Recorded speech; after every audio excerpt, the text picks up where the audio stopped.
C'est une prison qui ne dit pas son nom, ou presque. Une maison d'arrêt presque idéale, située à Bollate et près de Milan, devenue un véritable modèle dans toute l'Europe, mais qui reste une exception en Italie.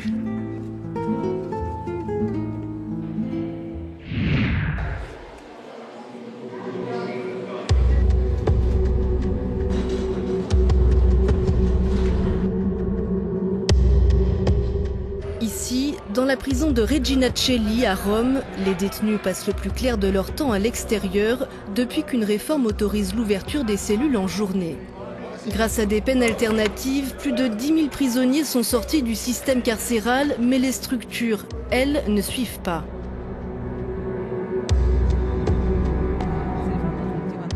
Des cas de gale sont apparus dans un secteur qui compte 2 douches pour 72 personnes. Comme nous vivons avec beaucoup de contraintes, tout ce qui serait sans importance dehors devient vital ici. L'attente trop longue à la douche donne tout de suite lieu à une grosse altercation. Donc il y a de la tension. Oui, tout le temps. Mais il y a pire, comme à Côme, dans le nord du pays. Voici les douches. Ici, l'eau s'infiltre partout, une situation insalubre. Regardez les appareils, rien ne fonctionne. La prison date des années 80 et depuis, ces douches n'ont jamais été rénovées. Ça fait déjà 1 an qu'ils nous ont dit qu'ils allaient la repeindre. Mais le pire dans ces cuisines, ce ne sont pas les murs, mais plutôt là où se trouvent les toilettes. Et à Trani, dans cette prison du sud de l'Italie, le WC n'est même plus à l'abri des regards, mais entre la table et la grille d'entrée. Une situation pourtant loin d'être rare selon les ONG. Le parc pénitentiaire italien est très ancien et donc, dans son ensemble, il a besoin de lourds travaux de rénovation.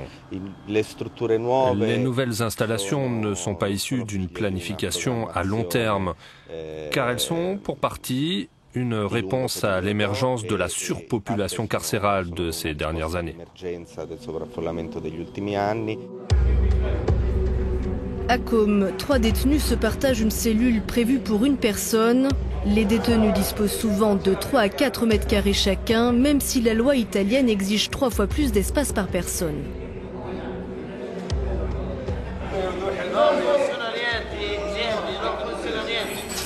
C'est ici que devraient se dérouler les activités de réinsertion. C'est un local condamné. Oui, il pleuvait à l'intérieur et des pans de murs s'écroulaient. Pourtant, juste à côté, on trouve une salle d'audience construite il y a 20 ans pour un procès de l''Ndrangheta. Un espace qui s'étend sur plusieurs centaines de mètres carrés et qui a servi à peine quelques mois. La prison manque cruellement de place, mais les détenus ne peuvent y accéder. Même si des projets sont en cours, l'argent fait défaut pour couvrir les besoins immenses de rénovation. Et pourtant, l'État s'est parfois livré à des gaspillages comme à Spinazzola dans les Pouilles. Cette prison a servi peu de temps avant de fermer ses portes et ce n'est pas la seule. Il venait de dépenser 200 000 € pour améliorer les conditions des détenus, juste avant la fermeture. À 1 millier de kilomètres de là, plus au nord, même scénario à Revere, une prison construite dans les années 2000, jamais achevée, visite en compagnie du maire.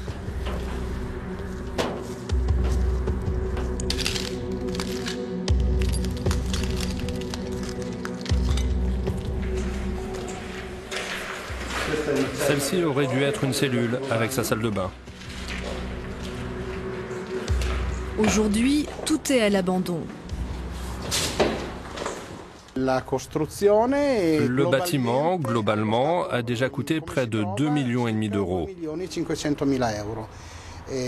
Malheureusement, il s'agit bien évidemment d'un énorme gaspillage, parce que dans ces conditions, vu qu'il ne peut pas être utilisé, il est clair que c'est de l'argent des contribuables qui a été très mal dépensé.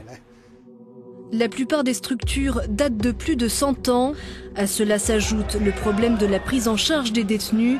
Il n'y a pas assez d'activité, reconnaît le ministère de la Justice. Conséquence, la prison manque à son devoir premier, la réinsertion sociale, et le taux de récidive en Italie compte parmi les plus élevés d'Europe. À Regina Coeli, cet homme écrivain public s'effrayait un espace de liberté.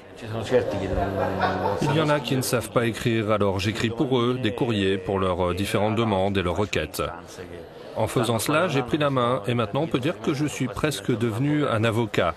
Donc j'aide les autres en fait. Et il y en a certains qui sont sortis de prison grâce aux requêtes que j'ai écrites pour eux. Vu que j'ai la possibilité de rester plus en dehors de la cellule que les autres, je peux faire plus de choses.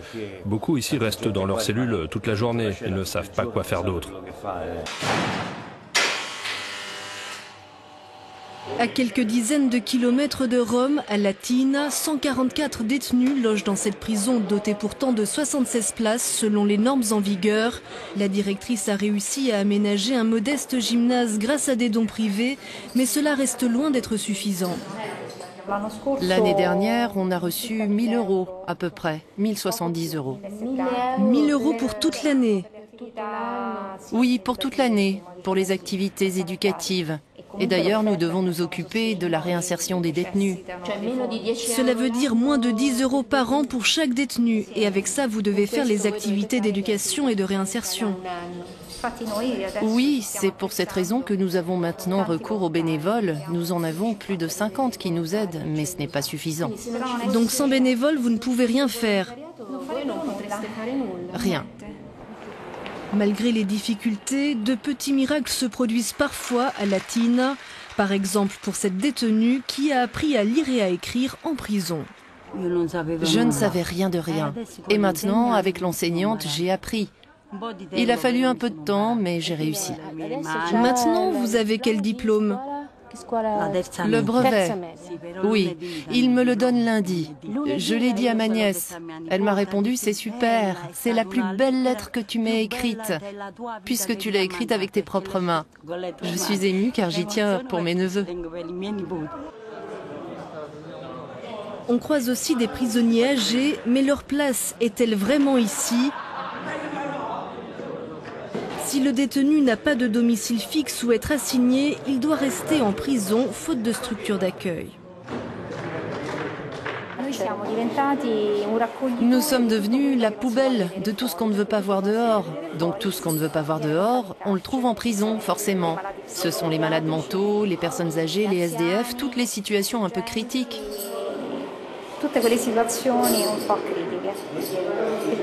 Et nous, derrière, nous avons des difficultés à les gérer car ce n'est pas votre mission. Ce n'est pas notre mission.